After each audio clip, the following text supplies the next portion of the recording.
Ujedinjene nacije su zvanično prepoznale 25. novembar kao Međunarodni dan borbe protiv nasilja nad ženama zbog ubistva sestara Mirabal od strane pripadnika režima diktatora Rafaela Truila u Dominikanskoj republici 1999. godine. Većina nasilja ostaje neregistrovana, a nasilnici su osobe svih profesija i socijalnih struktura. Iz tih razloga žene se samoorganizuju i otvaraju skloništa za žene žrtve nasilja u porodici. Aktivistice protiv nasilja u porodici ovaj dan obilježavaju od 1981. godine.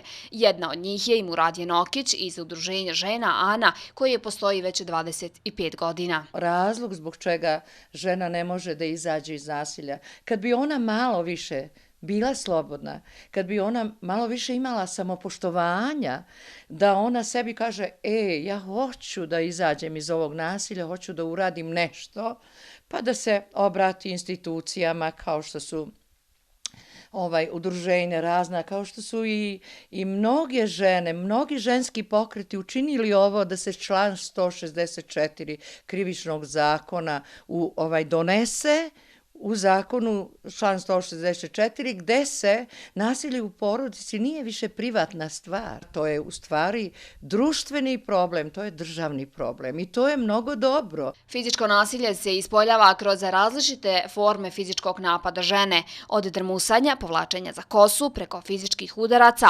davljenja do teških oblika napada oruđem i oružjem. Psihičko nasilje se ispoljava preko ponašanja usmjerenih na psihološki integritet i zdravlje žena, kao što su omalovažavanje, vrijeđanje, verbalni napadi, prijetnje, zastrašivanja, uskraćivanje pažnje, kao i ograničavanje slobode.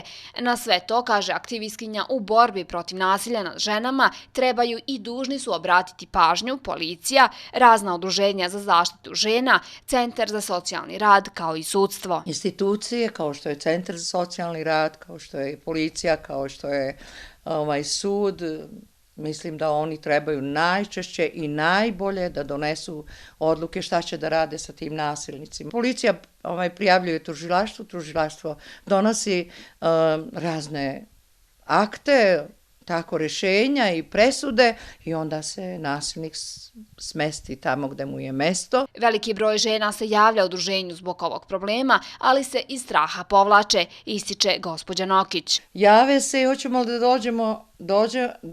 dođite, nije problem, međutim i ne dođu, verovatno da je nešto izašlo drugo ili ne sme da dođe, ko zna. Možda ne sme da dođe, možda ne sme da se javi, možda je nešto sprečilo, možda se boji. Ne. Mislim, kod mene ko dođe, koja žena dođe, ostaje strogo poslovna tajna.